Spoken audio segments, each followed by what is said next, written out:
Good afternoon, everyone. I welcome each and every one of you to our virtual space today, and do so on behalf of the Indigenous Initiatives Office, the Faculty of Science, and the Office of Research. I'm grateful for this time together and for the research, energies, relations, and commitments of our panelists today. My name is Tara Sutton, and I have the privilege of supporting the Indigenous Initiatives Office in communications and engagement across our campus. I'm struck today by the diversity of disciplines in the space. We have over 180 people registered for our event today, including students, faculty, staff, and community members. It is encouraging to see and feel the enthusiasm for necessary change, not just in the natural sciences, but across our institution. The work that I do supports not just the Indigenous Initiatives Office, but also the Equity Office, Sexual Violence Prevention and Response, and Conflict Management and Human Rights. These are intersecting portfolios.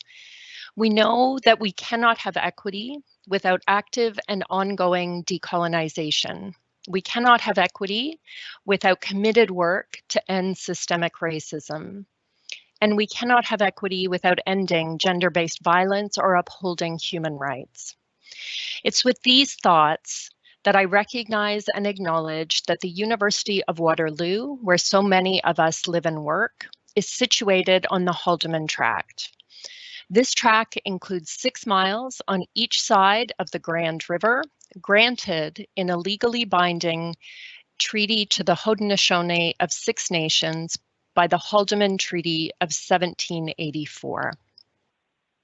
The land inside and surrounding the Haldimand Tract, including our Stratford campus, is the traditional territory of the Attawandaran, Anishinaabe, and Haudenosaunee. I also acknowledge and recognize this area is now home to many diverse First Nation, Inuit, and Métis groups and peoples. Because I'm actually residing today in Guelph, I also want to acknowledge my place on the treaty lands and territory of the Mississaugas of the Credit. I encourage each of you to take time to learn more about Indigenous people and histories within your area, reflect on what you learn broadly with friends and family, and connect these learnings to the work you do each day. We will hear from our panel today and leave ample time at the end for questions, but you can submit your questions at any time during the panel today through the Q&A section. And please note our session will be recorded to ensure that these important conversations live beyond our time here together. We'll share the link with all attendees and beyond, and request that you share it widely too. I'm honored now to welcome and introduce Jean Becker to you. Jean is the Senior Director, Indigenous Initiatives, and Interim Associate Vice President, Human Rights, Equity, and Inclusion. Thank you very much, Tara, for a wonderful opening and thoughtful territorial acknowledgement.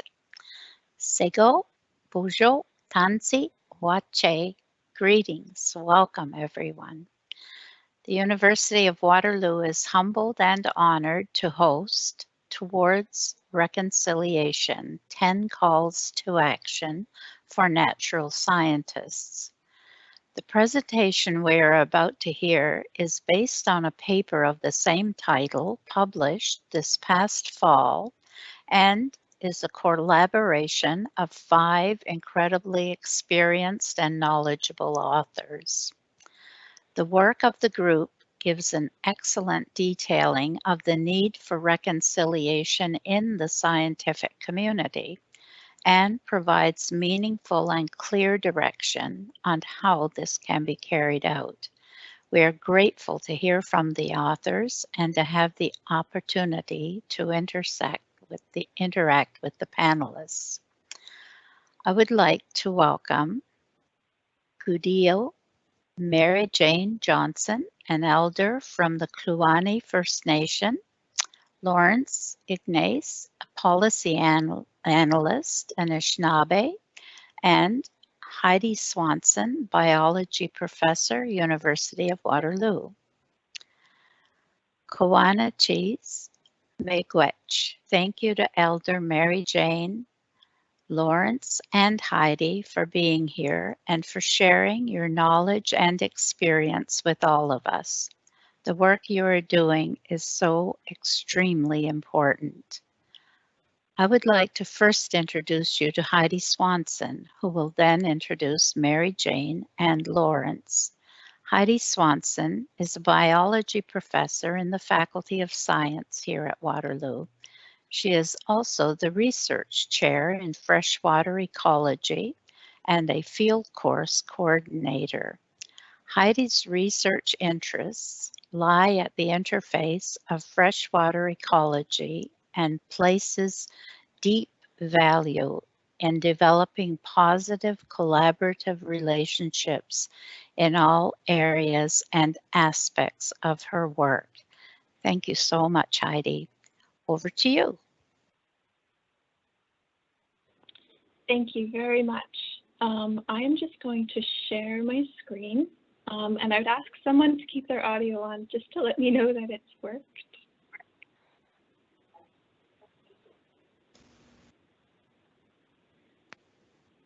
So can folks see the screen there? Yes. Thank you so much.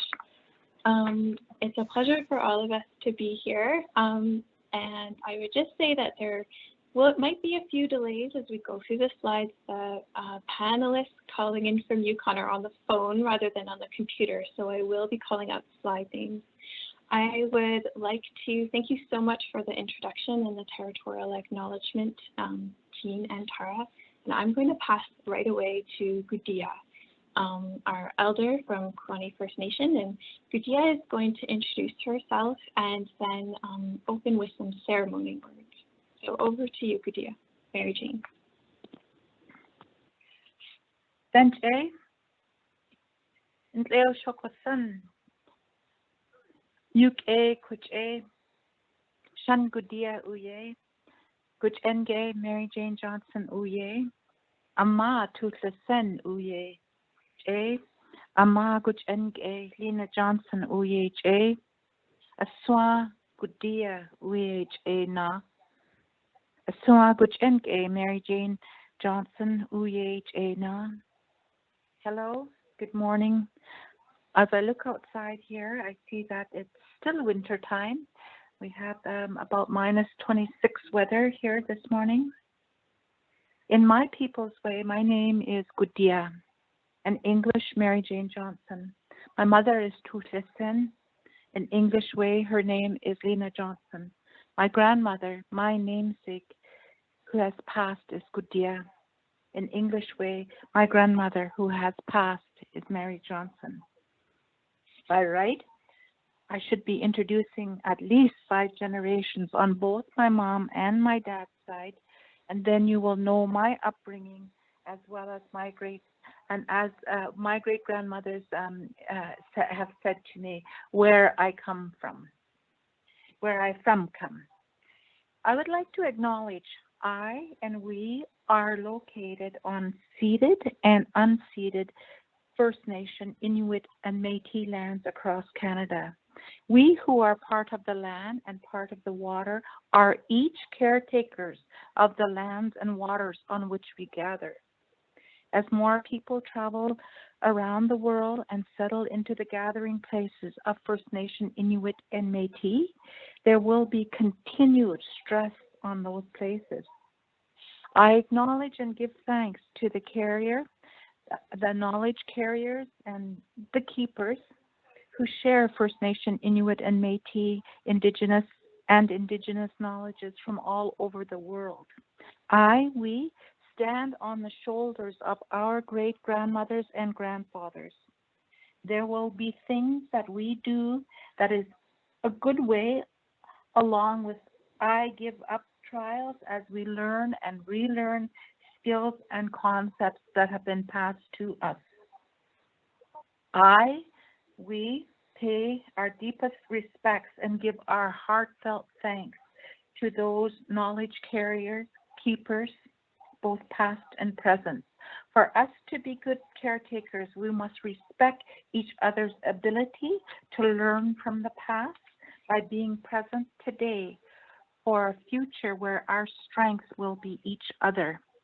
Our legacy will be communities of people that are curious, playful, intelligent, industrious, creative, and respectfully strong. Where the winged, the finned, the four-legged, the two-legged, the rooted, and the flowing all continue to thrive to be part of the next 7 generations. This we may think of as 2021 to 2121. Ahu Shoni Zan. Thank you Heidi? so much, Mary Jane. And Lawrence, could you introduce yourself? And then we'll move to slide 2, and you can introduce the other co-authors. Good morning. Bonjour, bonjour, Niji Bamadazi, Lawrence Ignace, Nishdakaz, Jaganash Jemon, Skumin, Nindigo Ojibwemon, Nin Nindudam Makwa. Hello, my fellow human beings. My English name is Lawrence Ignace. I am called Skumin in Anishinaabe, and my clan is Bear.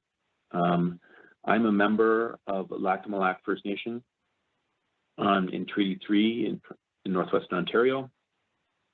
My mother is Ruby Ignace, a 76-year-old trapper that still lives in the bush north of my hometown of Ignace, Ontario. The town I'm from is named after my great-great-grandfather, Ignace Mentor, that helped guide Sir Sanford Fleming across northwestern Ontario in terms of charting or surveying the path for the CP rail line and helped find the town site, and they named it after him. My mother has had a great influence in terms of my career path. And I'm going to now introduce the 2 other co-authors. So there's also Carmen Wong. She is an ecologist with Parks Canada, and Kate Balagonian. She's the resource manager for Kluane First Nation. And yeah, and that's everybody. Thank you so much, Lawrence. And Jean did a beautiful job of introducing me as an academic at the beginning of the talk. I will add that the path that has led me here is really grounded in experiences that I had in my master's and PhD, where I lived on the land and worked directly with Indigenous guardians and Inuit, and for the last 10 years have worked very closely with Indigenous guardians in the Decho region of the Northwest Territories, as well as in Yukon and Nunavut. And I think from those last 20 seasons of working on the land, came to see science and natural science through a different lens, and I'm still learning every single moment of every single day how to be better and do better and come from a good place.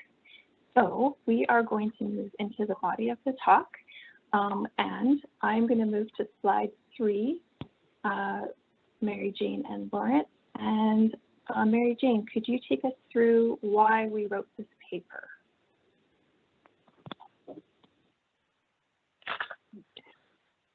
We had a little bit of a trouble connecting onto the program that we were going to use this morning, but I will join by the telephone here, and it's always good to have a visual, especially in this day and age where we are really learning new ways to be connected as people, and to still continue to thrive and grow within these trying times. There has been other trying times within the First Nations across this country and in the Métis and then the Inuit communities. One of the documents that was put together by the Truth and Reconciliation Commission, led by Murray Sinclair, a now retired senator, was the Truth and Reconciliation 94 calls to action. And we took these calls to action based on years of work that where we had worked with scientists of different fields. We looked at the calls to action and said, these calls to actions are, we need to do the work that it is calling us to do. And I did thank Senator Sinclair at one time that that he has given us good work. He has given us good direction, and he was just a truly humble man, and said that it was just me putting the words of all of the words that we had heard over the decade of the Truth and Reconciliation. One of the things that we looked at is the use of Indigenous place names, knowing where you're from. As I had said earlier, or as Grandma had always said to us, is that where are you from come.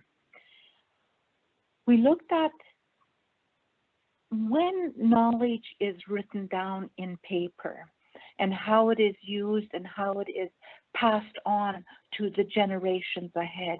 What type of knowledge are we looking at? And how is that knowledge produced? And who has ownership of that knowledge? Right now you're hearing puffs and hisses, and you're processing them in your ear, and they are being formulated in your mind based on your experiences and knowledge in the English language. We're asking for Indigenous, Métis, Inuit, and First Nation languages also be acknowledged, and that the knowledge system carried within those languages also be part of the conversation. Aho. Heidi, aho means finish. Yes, thank you, Mary Jane. Sorry, I was just unmuting. So, Lawrence, slide 4, how did we derive the 10 calls to action? Yeah, so how do we derive the 10 calls to action? On the slide, it talks about the Truth and Reconciliation Commission that Gùdia just described. There's also the document that was recently approved by the Canadian government, the UNDRIP, United Nations Declaration on the Rights of Indigenous Peoples, and OCAP, Ownership, Control, Access, and Possession of data and information. All these form the basis for us in terms of driving the 10 calls to action. We also drew upon the National Inuit Strategy on research, and these again are the foundation. More recently,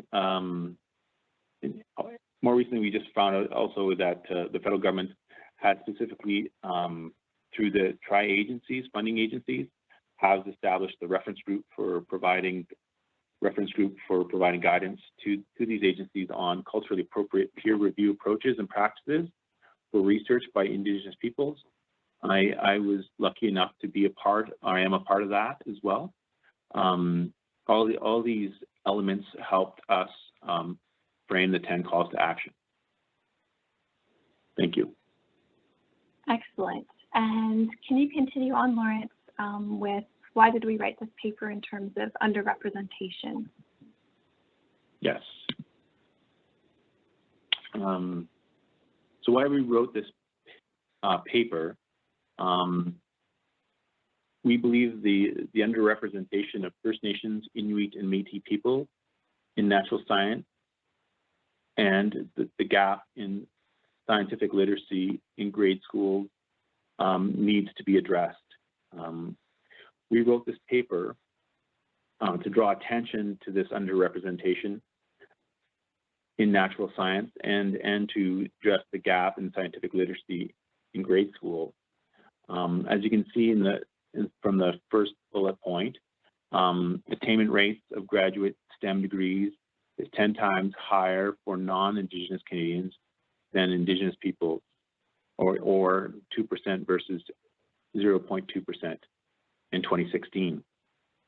Underrepresentation in the natural sciences means it is challenging for Indigenous perspectives to influence how science gets carried out, including decisions on educational content, research ethics, and research methods, and what gets funded as research. To speak to the second statistic, 44% of First Nation students in grade 7 met numeracy expectations. And when you compare this to 77% of non-First Nations in the Yukon in 2017-2018, we believe natural scientists have a key role to play in bridging these gaps.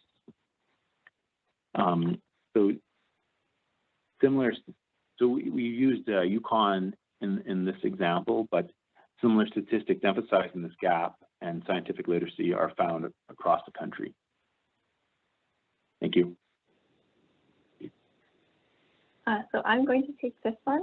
We are on slide 6, Mary Jane and Lawrence. So we also wrote this paper because we believe that with reconciliation, we're going to find a new way of conducting natural science. And actually some folks submitted some really interesting questions prior to this event about how do we incorporate reconciliation into some fields that perhaps aren't as obvious as environmental science, like theoretical physics. And hopefully we'll get to some examples later on. But one is what Lawrence just spoke to, in that really working on the underrepresentation of Indigenous peoples in STEM fields, and bringing youth into our classrooms, having outreach events, getting folks comfortable with science. We believe that a shared connection to the land should really tie, and I mean land very broadly, I also mean sky, atmosphere, the world, should really tie natural scientists' social license to conduct research more closely than we currently do with Indigenous communities. So currently it's often very, very separate. But I would argue that most of us didn't become scientists because we just wanted to sit behind our computer, doing processes all day. We care about what we do. We want to make a difference to the world. We want to learn things. And as Gùdia said at the beginning, be curious and open and look at things with wonder. And we think that exploring this through the lens of reconciliation could get us to a new way of conducting natural science. And we believe that there are benefits that span beyond the delivery of science. So folks have all seen the research that has shown that when you have a more diverse research team, you tend to have better deliverables. Your papers are in better journals. They're cited more. And those are metrics, but we actually think that this can lead to better connections with our land and with each other. Gùdia, did you want to add anything to this?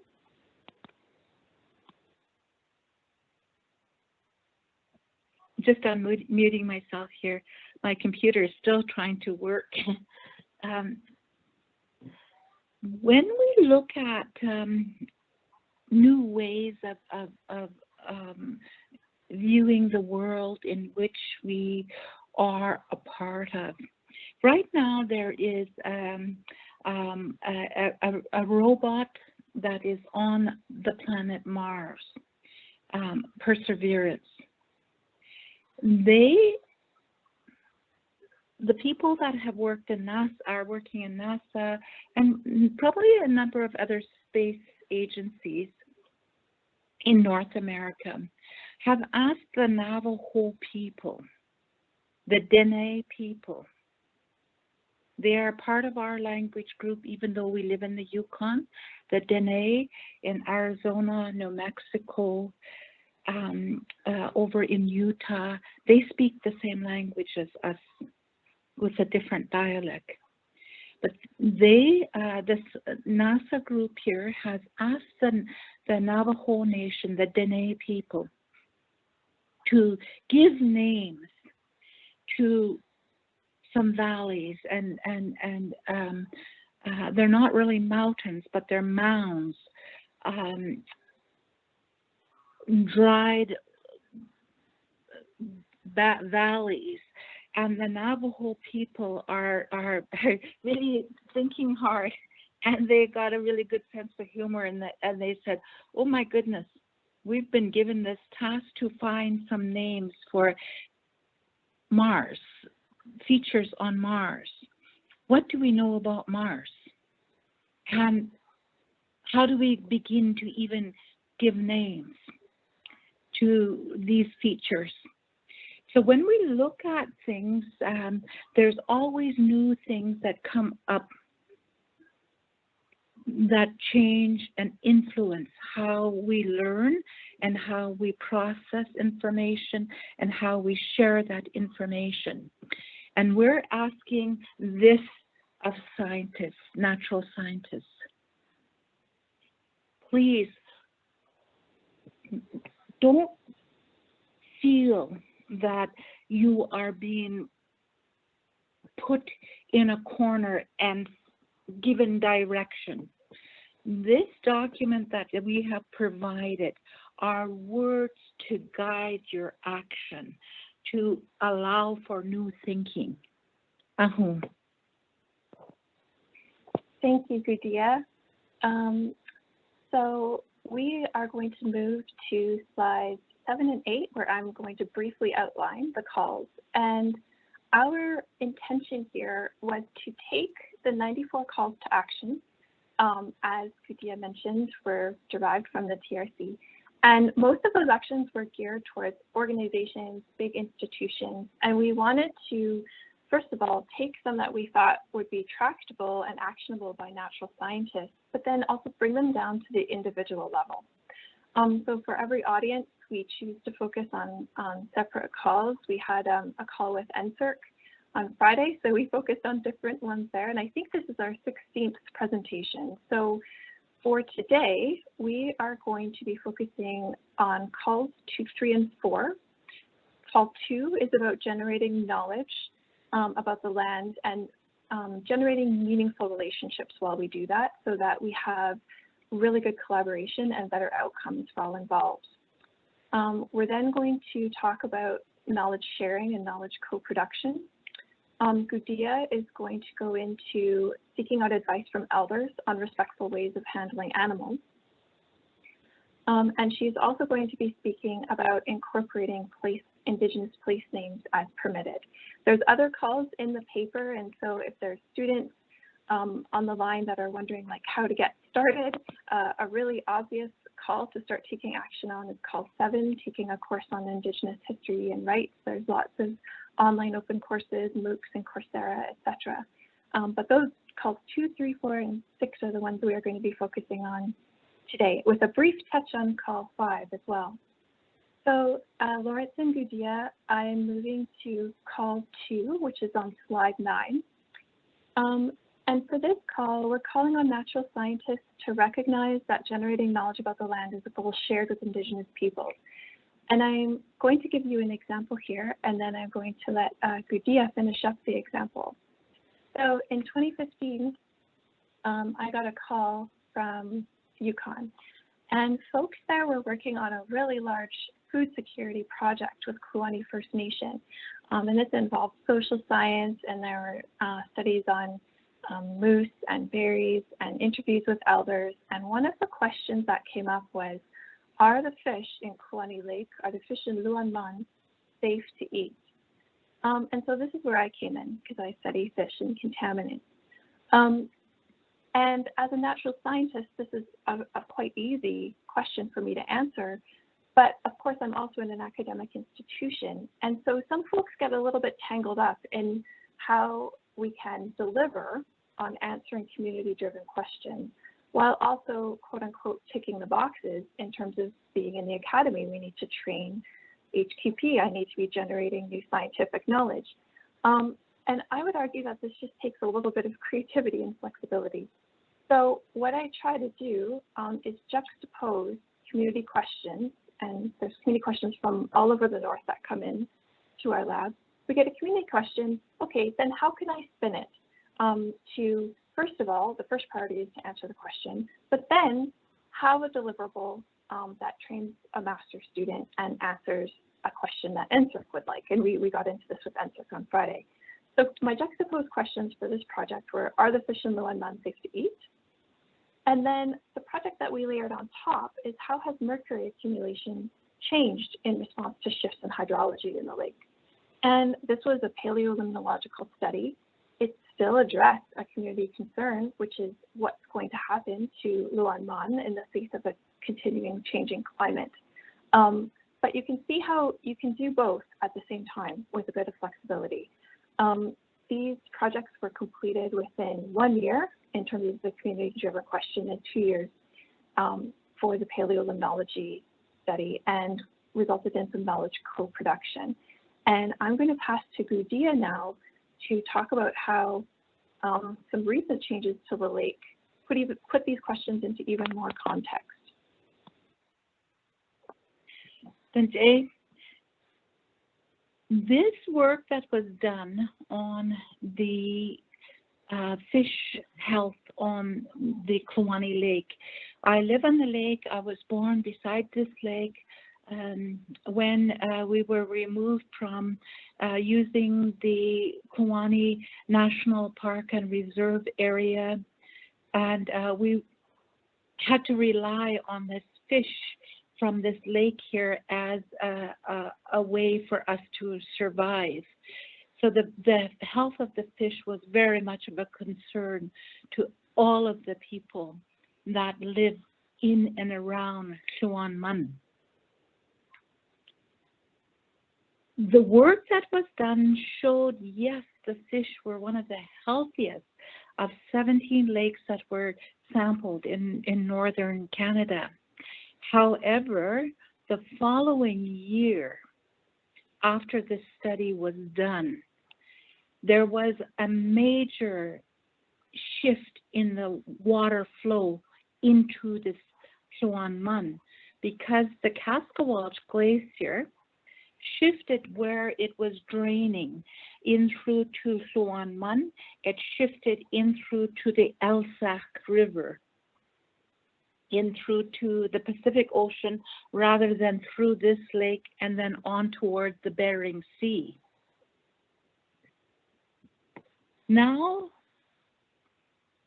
as of last summer, the lake level has dropped 2 meters. It has affected the salmon spawning that have come up on the Yukon River. It's affected the trout, where the trout are spawning. It's affected at certain areas of the lake where the lake has warmed, and we don't know that long-term effect. So when we're looking at research, we have to always keep in mind it is only one time within the larger time frame. And you need to be able, as Heidi had said, to be flexible and be creative in how you look at the information that is documented as being only a part of that time. And that, yes, it may be the data that other research is based on, but always remember that as the world changes with climate change, so too must research change. Thank you, Gùdia. And we're going to shift now into talking about knowledge co-production. So to finish this example up, what happened with this project, again, I was just a small technical backstop to a larger project. And how it works is we got quite a bit of funding to hire youth, and the youth harvested fish from the lake. And then we went up and helped train folks in how to sample fish for contaminants while in harvest camp. And then the youth came back down here to Waterloo and Western and analyzed the fish for mercury and age themselves. And then the youth took the results back to their community, to Kluane First Nation General Assembly, and presented it. And it was so much more meaningful for the youth to do that than for me to go up and present a PowerPoint presentation. The youth also did CBC radio interviews, and then the larger co-production piece was a video. That's part of the larger food security project called Nourishing Our Future. So this was one example, and I'm going to pass it on to Lawrence. So slide 10, Lawrence, and for folks just getting started in knowledge co-production and exploring what this could be, he's going to give an example here. So call number 3, we call on social scientists to enable knowledge sharing and knowledge co-production. For myself, and recently reminded by another Indigenous researcher, reconciliation is an ongoing process that does not end with simply knowledge sharing and knowledge co-production. It is meant to achieve a leveling of the playing field, a shift in power dynamics, a real shift to supporting the interests of Indigenous peoples and their community. The paper that we're presenting on today is one example of this model in terms of where we come from all different perspectives, and we've come together to do this paper to co-create new knowledge and approaches. More broadly, there appears to be a coalescence of activities and thinking that co-creation and co-production are the right steps forward, and we are here to support these steps. The example that Heidi was mentioning is the infographic on the screen. These are the results of a scientific paper in ecosystems about vegetation changes in the Torngat, with translation into the 2 Inuktitut dialects. This is a very basic step, not really what is truly envisioned as true knowledge co-production. Miigwech. Thank you, Lawrence. And so for some folks that presented some questions ahead of the talk about what people can do in the short term, this is a great example of diving back into some previous results and translating them so that we can get them out to communities. I'm going to move on to slide 11. Gùdia, this is the slide with a picture of you doing frog surveys. So call 4 is we call on natural scientists studying animals to seek out advice from elders for respectful ways of handling animals. I'll pass it to you, Gùdia. This was when I was working with Parks Canada, and Dr. Carmen Wong was doing some work on frogs. These animals, in the way that I was brought up, are you look after them very carefully. You pick them up very gently when you encounter them, and if you're traveling on the land with small kids, then you take that that frog, and you place it on the head of that young child. And that way, that good luck from that frog, because this is part of the creation story of how that frog helped the raven. He helped Zerk-E when Zerk-E was making this world. And I guess as for him to have helped, or the frog to have helped Zerk-E, he was given that power to bring good luck to people, and by being careful of this animal, you look after the smallest creature to the largest, and this is what we call kinship. we are related to the smallest to the largest in the waters and on the land. I was one of the people that had to go to residential school. My husband and I were one of the people that were blessed where our families, our parents did not have to go to residential school. And they really influenced how we were raised up. We lost a lot, but we also were able to keep a lot in our life because of our parents not attending residential school. I was sent to a residential school for grade 9. It was a high school in Whitehorse, Yukon, and I had to do a science experiment as part of biology where I was required to take and dissect a frog. It's all. And I couldn't do it. I told my teacher at that time, Brother Ludger, that I can't do this. I said that whatever I do to this animal, it's going to happen to me. I cannot do that. I was brought down to the principal's office, and the compromise was I sat beside somebody who would be able to do that kind of experiment on this animal. And I did give thanks. I did give thanks, and I always remembered that lesson that when you encounter things, there's always ways that can be worked out in a respectful way. And we did this here with Dr. Carmen Wong and the work that she was doing on this skull. So from her approaching a different way to do her research. So to do the work with frogs, we moved to the calls, recording the calls and hearing the calls of frogs during the springtime, rather than physically handling the animals.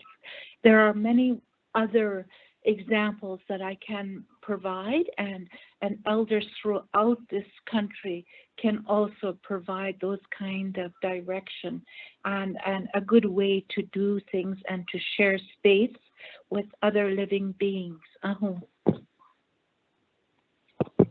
Thank you, Mary Jane. And when Carmen is here co-presenting with us, she always says, so her study was looking at chytrid fungus on frogs, and she tells the story of when Gùdia-Mary Jane said, whatever happens to a frog will happen to you. And the way to usually study chytrid fungus is to do swabbing of the frog's genitals. So she imagined like a Q-tip coming out of the sky and swabbing her. And so then after the teaching, they moved to call surveys. So the next slide is slide 12, Gùdia, call 6. And this is one, it's the slide with your grandfather's country in the background. And this call is to decolonize the landscape. We call on natural scientists to incorporate indigenous place names as permitted. So back to you, Mary Jane. Show is good. When I look out at this land that I am at right now, we were raised up with this Asia Kai, and we have songs of their land. We have a celebration of how beautiful this land is. So my grandfather and his grandfather and his grandfather, this is their grandfather's song.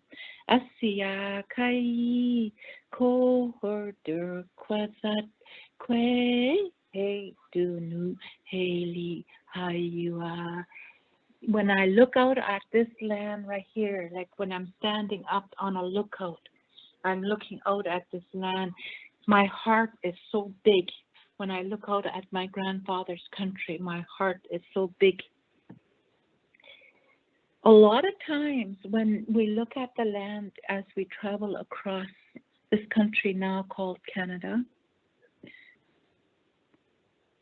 it is very easy to overlook that kind of long history and long knowledge associated on this land.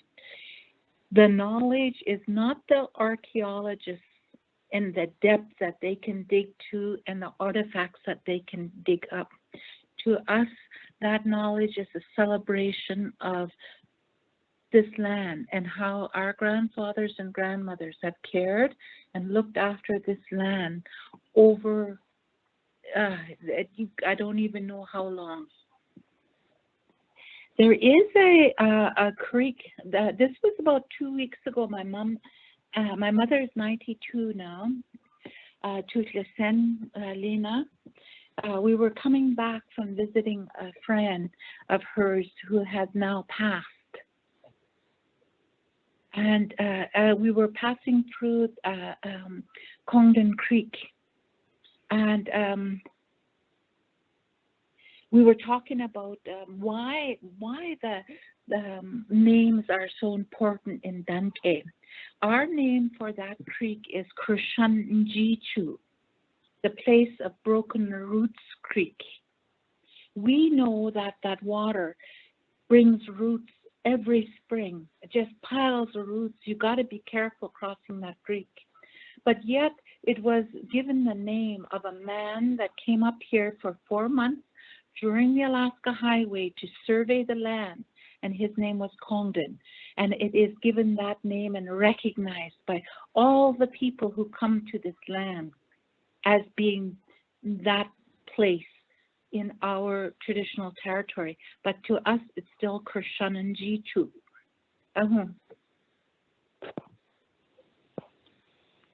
Thank you very much, Mary Jane. We're moving on to slide 13, which is Call 5. We call upon natural scientists to provide meaningful opportunities for Indigenous community members, particularly youth, to experience and participate in science. And this is something I think all of us authors are very, very passionate about.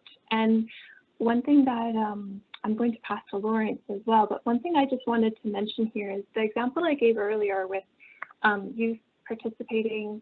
We had a huge youth component. Youth were collecting samples, dissecting samples, analyzing samples, and reporting. And sometimes there isn't the resources or the finances to do that kind of large, formal, structured approach. And so what we say here, though, is that it doesn't have to be super fancy. So if we're out working in communities, this often happens when we're working up in any northern community, do as much work as you can outside and engage the youth who are just walking by in the evening. Like, they're often out playing and they're curious, right? And engage them in their curiosity and let them help.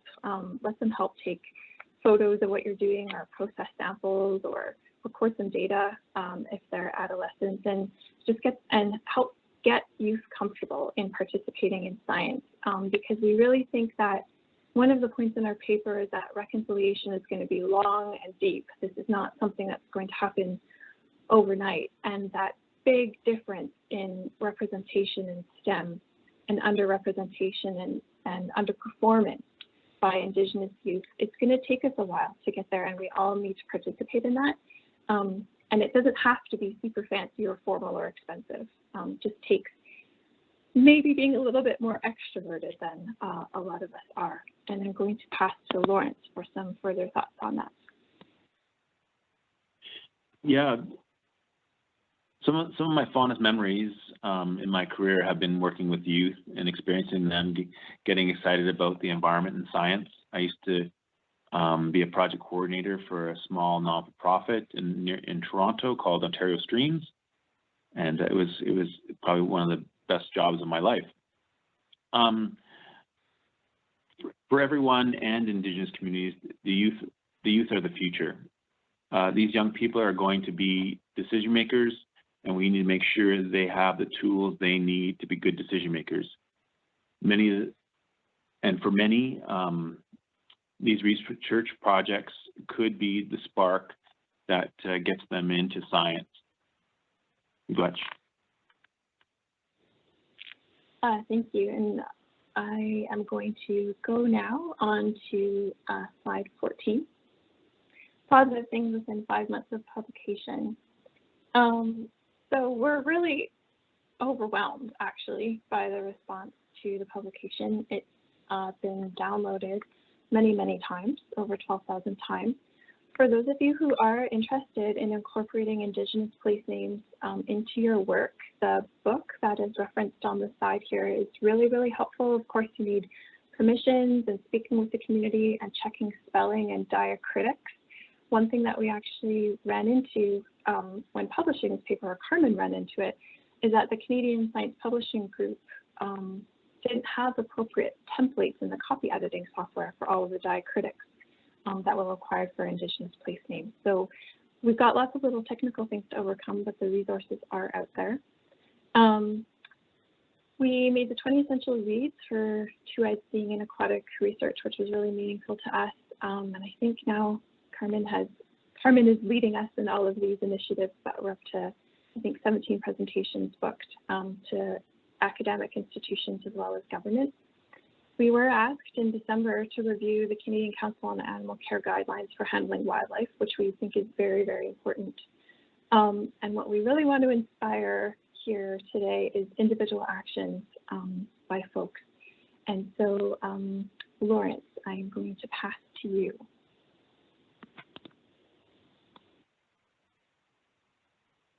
So I just had to unmute myself.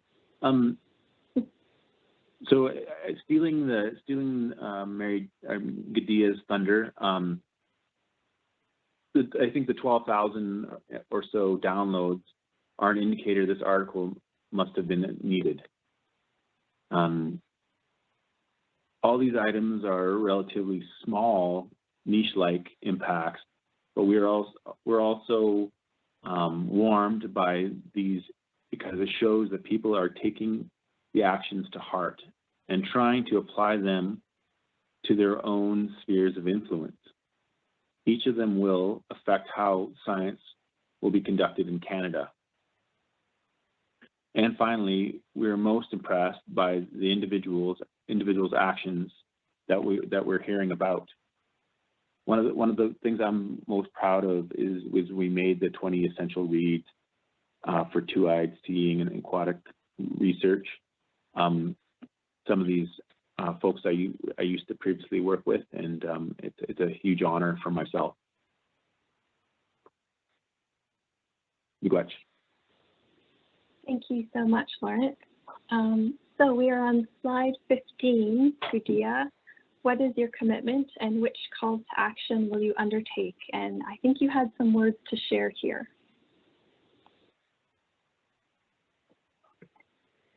When we look at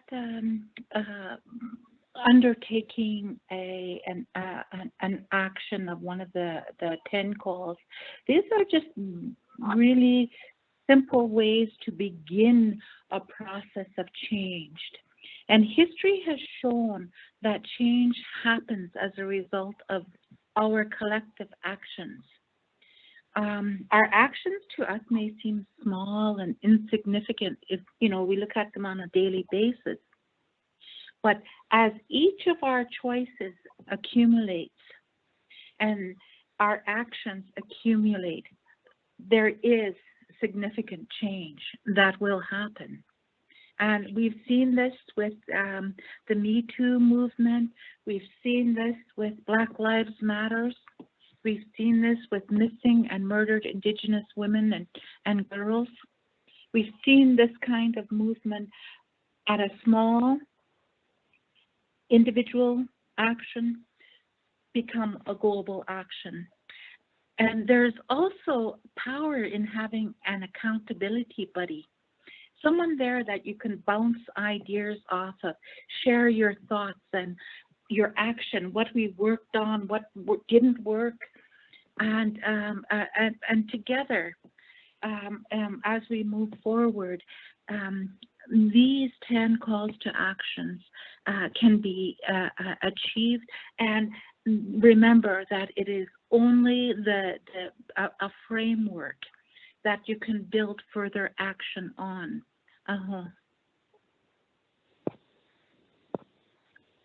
Thank you.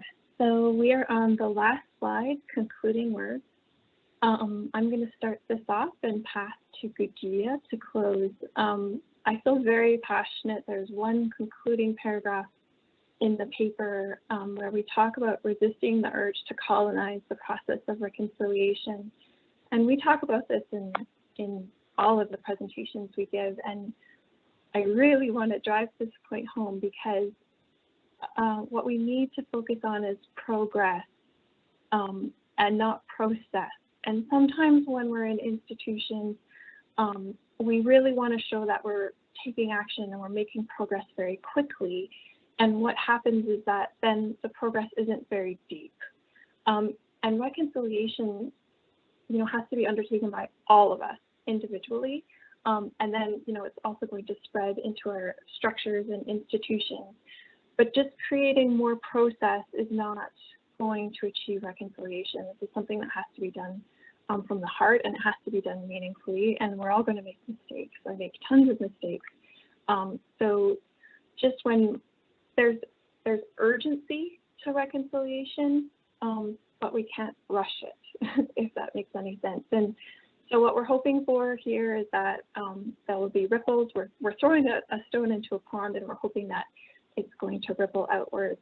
And sometimes when I get overwhelmed with where to start, I think we're starting with the smallest circles first. So your smallest circles of influence, and this is not my idea, this is Richard Wagamese. Start with your smallest circles of influence first, and then work out from there. And I'm going to pass to Gùdia to close us out for the presentation portion. Thank you, Gùdia. This was some work my grandfather did with some anthropologists from the Harvard University and also the Peabody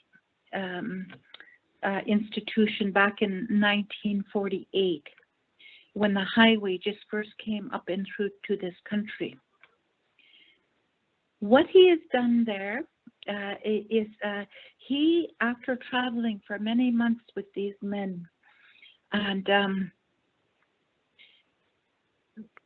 showing them the country and showing them the knowledge that he had on this land, he was given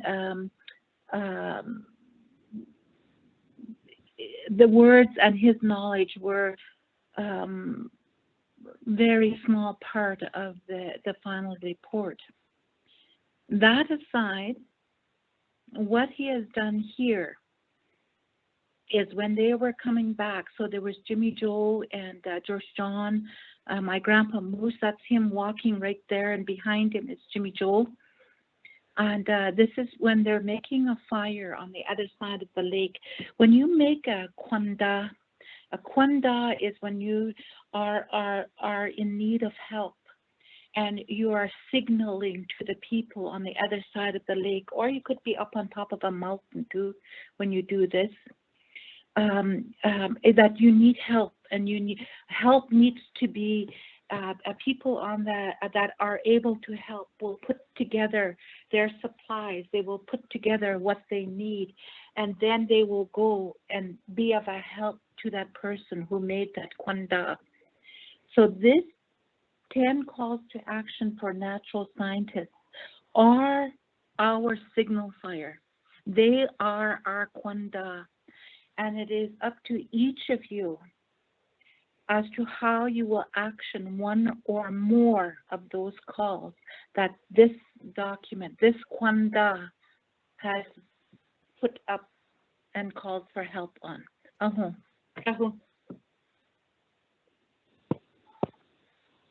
Thank you so much, Mary Gùdia. And now I'm going to pass, I think, to Tara for questions and answers.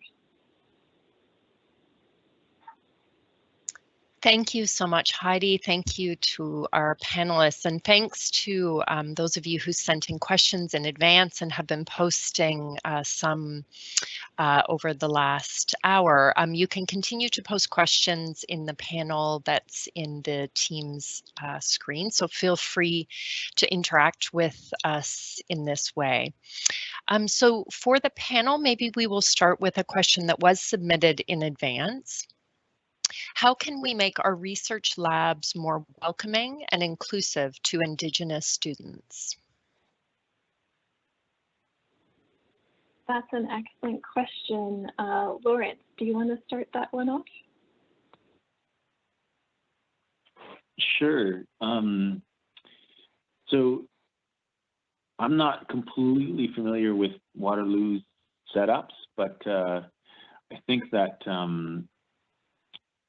probably having I know I had some opportunity to visit the University of Alberta, and what they have done is they do have a First Nations or Indigenous students area where I think they have elders on residence, and they have a little area where you can have a smudge, and I think that is a part of their broader activities in terms of making Indigenous students a little more comfortable and providing them a little more support.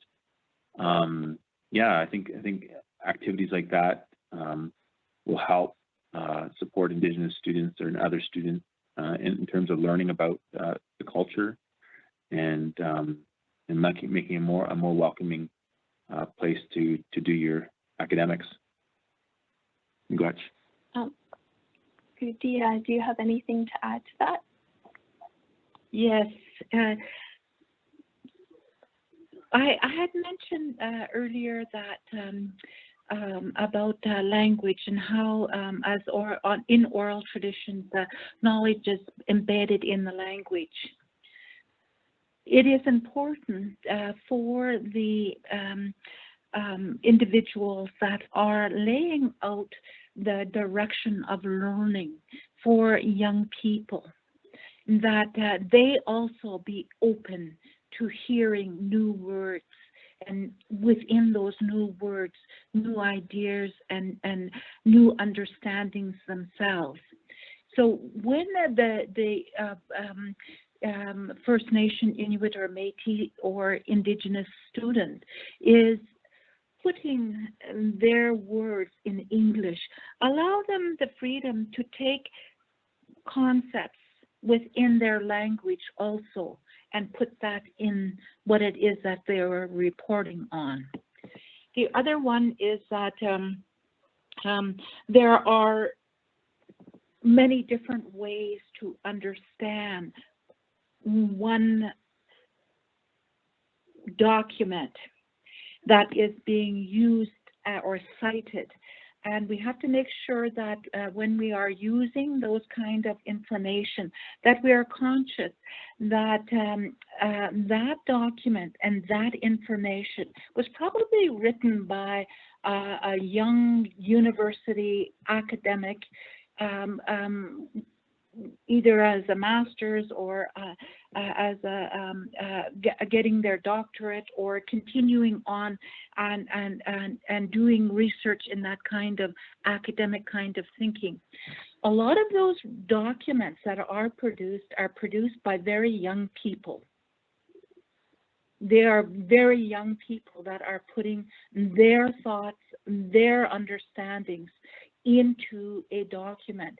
And we have to remember that when we tend to focus on only that kind of academic thinking that has been generated by very young people, that we very much narrow our ability and span of knowledge that is global.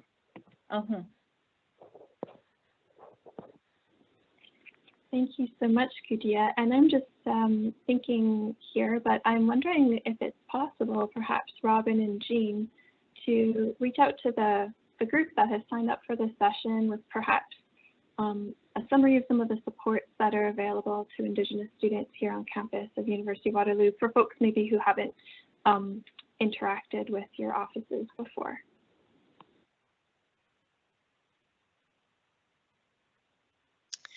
Thank you for that suggestion.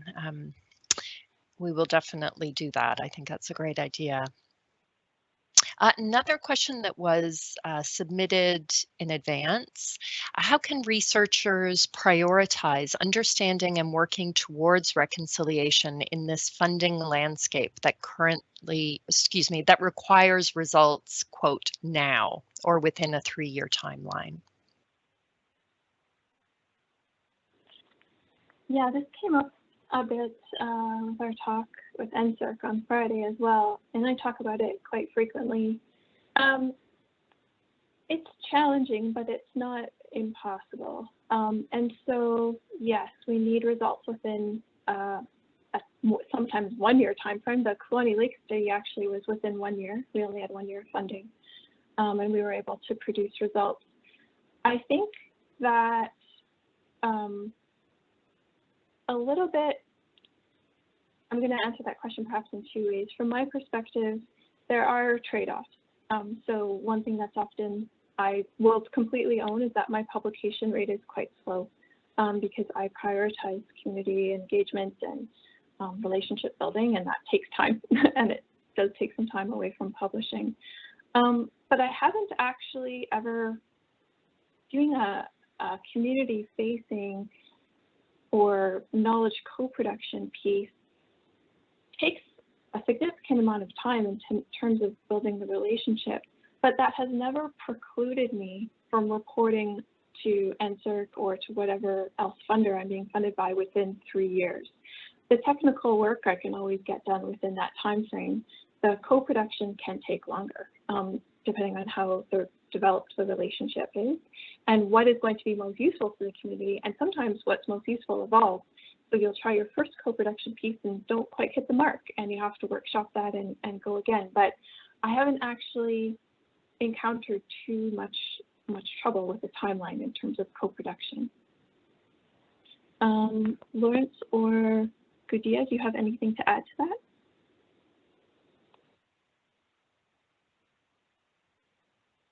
No. Hi, this is Lawrence. Yeah, it really, imagine it would depend on your relationship, as Heidi was indicating, with the communities or communities you're wishing to work with. I think that everyone really kind of understands the pressures that comes with funding. I think it comes down to really being open and honest, and I think that's the whole premise behind co-production, and I'm on the board of the Canadian Mountain Network, and we are dealing with this at numerous scales in terms of trying to develop a network within a tight time frame that is solely built on bridging and weaving Indigenous knowledge and science based on conservation, but then also trying to roll out funding that is doing very similar work within a 3-year time frame. So I think I agree with Heidi that I don't think it is challenging, but I think I think everyone realizes how important this work is, and wishes to really try to meet those challenges head on. Ignace. Yeah, and just to follow up for folks who aren't familiar, Canadian Mountain Network is a newishly funded NCE, Network Center of Excellence, with a whole pillar of Indigenous-led research, where the funding is going to Indigenous organizations to do their own research. Over to you, Tara. Thank you. So this was a question submitted in our Q&A panel. Do you have any thoughts or advice on working with communities where there are conflicts of opinion on your project methods or presence? So for example, if we were hired by a chief and council to perform an activity in a certain way, but several community members disapprove. I think we'll go to Lawrence first and then Gùdia. Lawrence, do you want to take a stab at this? Sure. from my experience as an Anishinaabe person from Northwestern Ontario, and having the pleasure of working for a self-governing First Nation here in Yukon, I think that's pretty normal. I think that I think recognizing the challenges and where some of these communities have come from, there's always, and just like any other community, like there's always a difference of opinion. I think you have to sit down and discuss it and build some sort of commonalities and understanding. You may not be able to overcome them, but I think that as long as your objectives with the broader community align, I don't think that should be a stumbling block, unless it's going to be in some way harmful to the community. Much. Thank you, Lawrence. Gùdia? Well, we've had some really great examples here in Canada. We've had the lobster fishers over in Mi'kmaq country, and their actions in regards to what is subsistence rights to be able to provide for their family and community, and provide lobster as a food source, but also as an economic benefit. We've also seen across the country what has happened with the pipelines and bringing oil down in through to the Pacific Ocean, and the counter protest of First Nations people, two councils, two chiefs and two councils that have agreed, yes, we will sign on to allowing this to go through our nation, our traditional territory, because of the economic benefit to our communities. So there's always going to be the pros and cons to any kind of work that you do. How you address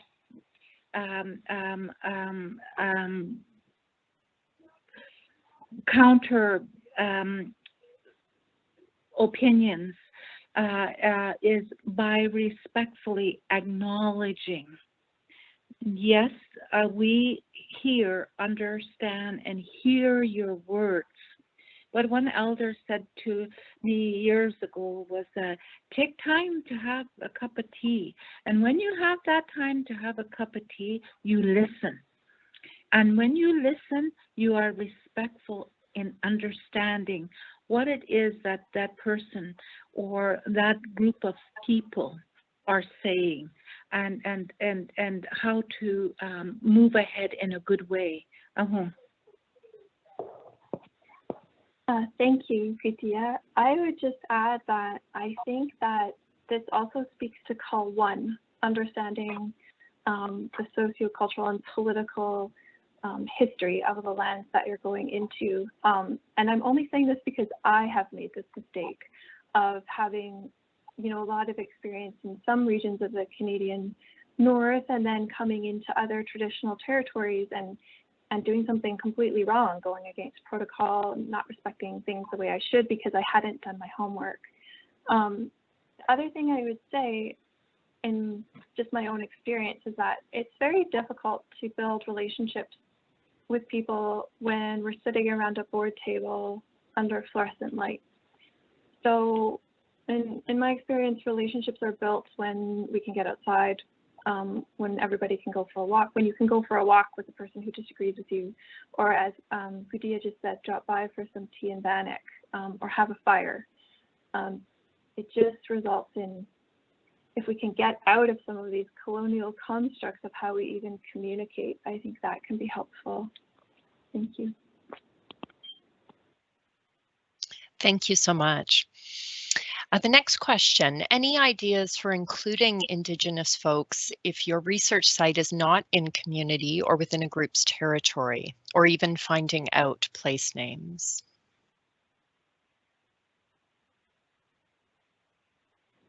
Lawrence, would you like to take first crack at that?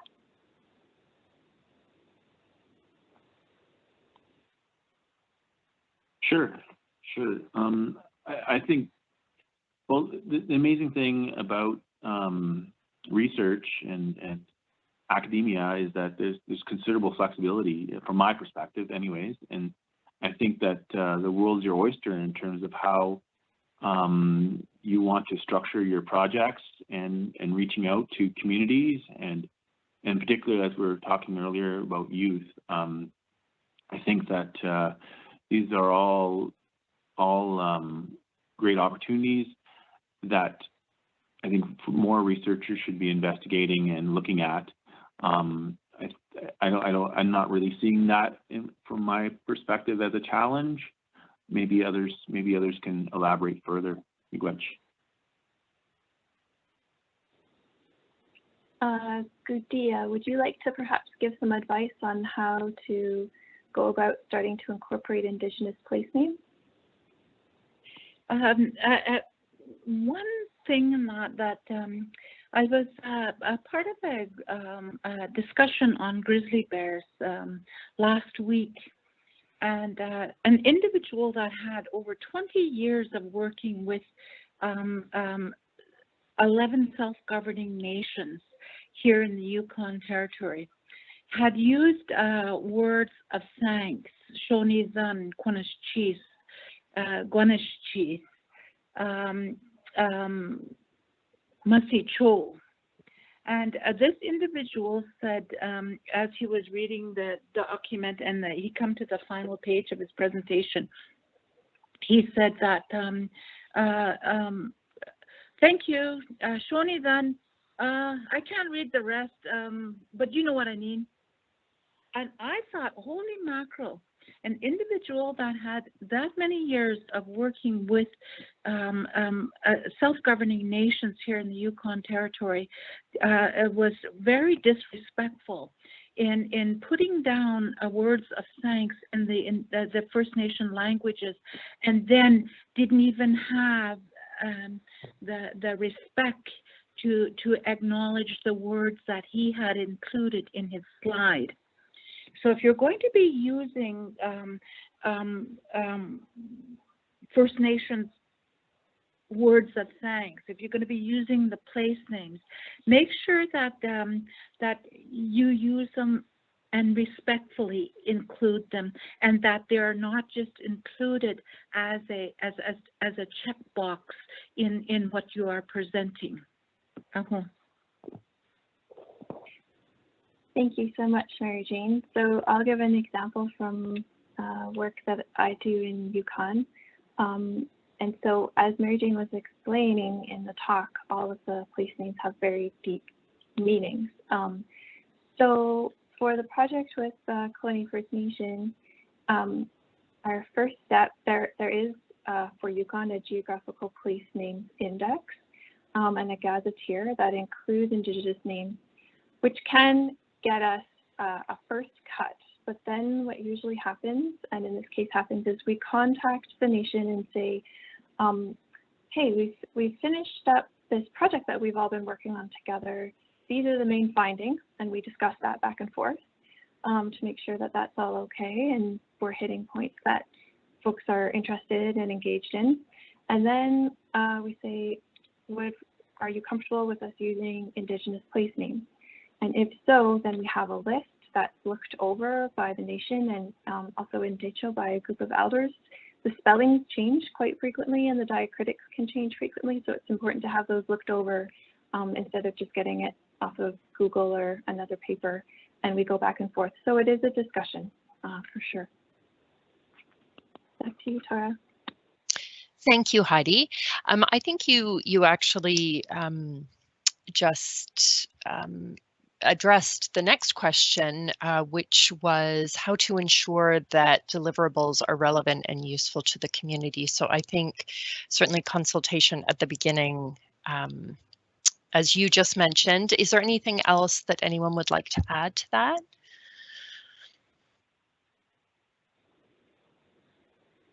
Yeah, I think you just nailed it there, Tara. I think it's difficult to play catch up at the end of your project to try to make something relevant. We want to be talking at the beginning of the project about what the community's priorities are and what will be most useful to them and in what form. Some communities want an online resource. Some communities don't have reliable internet access.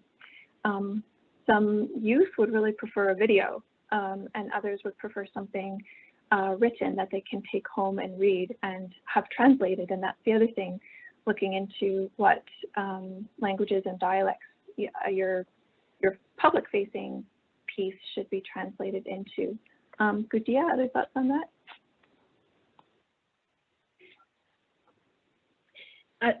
For me, to make something a good deliverable is to for it to be useful. That it is not just put together to look good. It is put together to be of use. And I go back and stress that we need to be conscious of our actions now and how they will help the next generations to be good caretakers, to carry on the knowledge of the land and the waters that has been passed down to them. As we move into a very English-speaking world on a global scale, we tend to look at the land and look at the waters and look at the air that surrounds us as from the English way of understanding this land that we live on. We have to remember too that when we talk about kinship, we are not just talking about you and I are related by blood, or we're related by family, by marriage and that. We have to look at kinship as where we fit in with other living things and beings within the world that we live in. Although air may look like it separates us, that air is not touchable, that air that surrounds us and all of us within this global world. I'm sounding like something like David Suzuki talking now. We are all connected. So that kind of kinship is what we need to look at when we are doing our research. Don't become so focused in that you forget that we are all related. We all have kinship, and without one, the other may not survive, or there may be one that survives at the expense of many.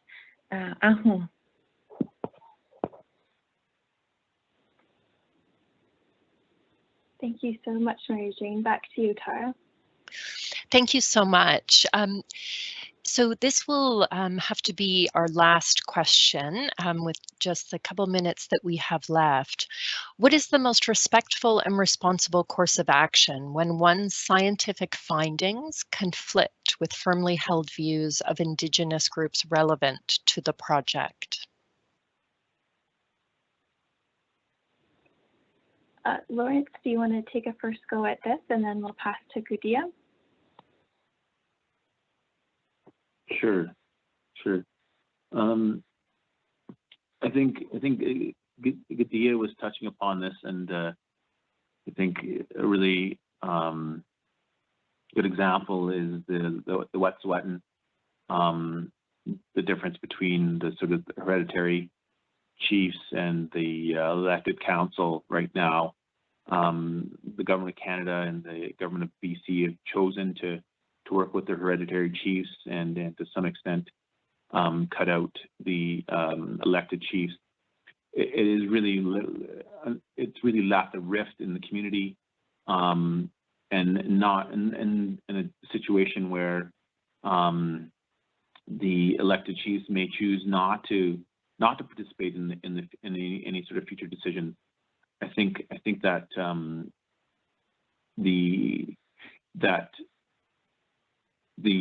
both Government Canada and Government BC may not have thought that fully through in terms of the community dynamics and how best to approach that situation. And in dividing a community is probably not what they meant to do, but it's where they're at now, and you may not be getting to the objectives or the results that you want. So I think that as you approach your research questions, I think that you need to be continuously working with the community and also getting a temperature reading in terms of the differences to ensure that that you can best position your situation and the community is aware of where things are at, so they can also prepare and get a sense of what these differences are. And I think there's lots of examples, and I think it's all a part of learning and figuring out how to best work together. Miigwech. Thank you so much, Lawrence. I'll just briefly chime in to say that when that happens, it is also important to recognize the historical power that Western science has had over Indigenous knowledge. That can be quite important in making sure that we come to a good place going forward, because the same is not true for Indigenous knowledge holding power over Western science. Gùdia?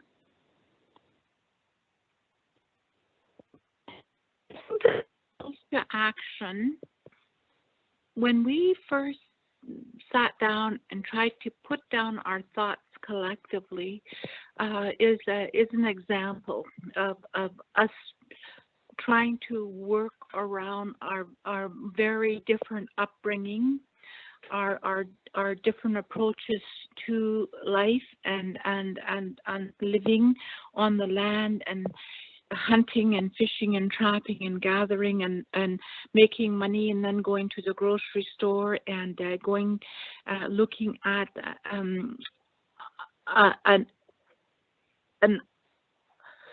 a need or a priority from a community, and trying to put down ways that is useful to the many people that are looking at these kind of calls that we have laid out here. These calls are to all scientists, really. It's not just the natural scientists. We did focus on them, but it's the actions of many that will make the difference here. I'm just concluding my words in that, because I do have to leave here within the next minute. Ahu Shoni Zan for providing this space that.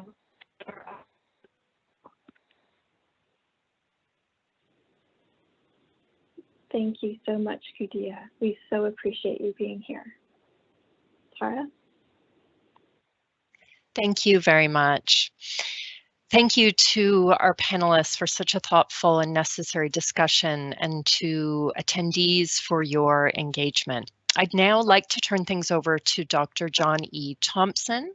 Dr. John E. Thompson is a distinguished professor emeritus and special advisor, research to the Dean of Science at the University of Waterloo, where he earned his professorship in 1976. Dr. Thompson's research focuses on programmed cell death, and among his many accolades and honors, Dr. Thompson's research focuses on programmed cell death. Among his many accolades and honors, Dr. Thompson was elected as a Fellow of the Royal Society of Canada. He has authored or co-authored 215 peer-reviewed scientific publications, is an inventor of more than 90 patents, and in 2004 was named to the ISI Thomson Reuters list of most highly cited researchers. Welcome, Dr. Thompson.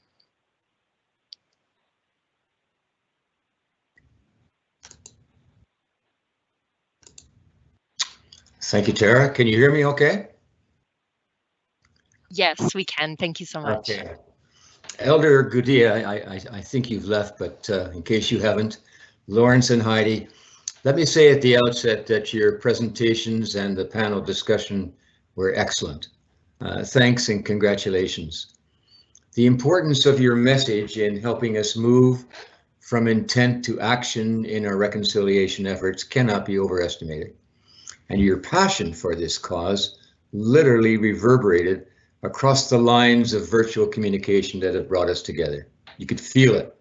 For me, listening to you was both a learning and an emotional experience. Words that come to mind to describe the experience run the gamut from gripping and riveting, through compelling and deeply moving, to sobering and troublesome. We have a lot to do. Your 10 calls to action for the natural science community to enable reconciliation with Indigenous communities punctuate and resonate. You have set for yourselves the ambitious goal of challenging the scientific and academic communities to recognize that reconciliation requires a new way of conducting natural science, one that includes and respects Indigenous communities' rights and knowledge, one that will lead to better scientific and community outcomes. Your presentations today, Gùdia, Lawrence, and Heidi, have helped to set the stage for better outcomes. But I would like to highlight, if I may, the excellent article just recently published in Facets that you have co-authored and referred to at various times during the event today. The article is entitled "Towards Reconciliation: 10 Calls to Action to Natural Scientists Working in Canada." I've looked at the article. I find it to be very impressive. It sets out in stark detail the challenges we as Canadian scientists face on this track towards reconciliation. And it is a must-read for all of us. But of particular concern, you note that the 10 calls to action are triggered by frustration.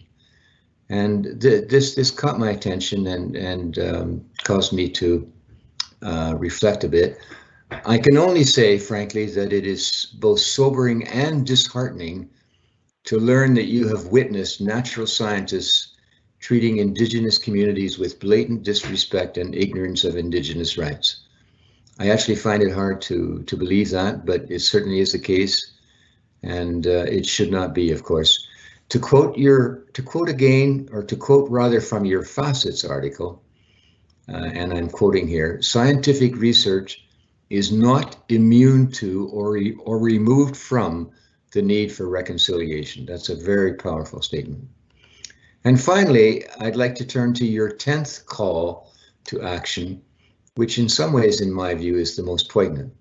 And if I may, I'd like to read it. "We call on all natural scientists and post-secondary research institutions to develop a new vision for conducting natural science, fundamentally mainstreaming reconciliation in all aspects of the scientific endeavor, from formulation to completion." Thank you, Gùdia, Lawrence, and Heidi, for bringing this message to us in such a compelling way. And on behalf of the University of Waterloo, I applaud and commend you for the passion and commitment that you are bringing to this cause. The Faculty of Science, the Office of Research, and the Indigenous Initiatives Office at Waterloo are pleased to have been able to co-host this event. As well, the Indigenous Initiatives team at Waterloo, the Human Rights, Equity, and Inclusion Communications team, the Office of Research Communications team, and the Faculty of Science Communications team are pleased to have been able to provide organizational support for today's event. These events don't happen without a lot of organization. So again, thank you and best wishes from the University of Waterloo community for continued success with this very important mission. So back to you, Tara. Thank you so much, Dr. Thompson. Thank you again to the panelists and to attendees today, and we wish you a wonderful day. Thank you very much.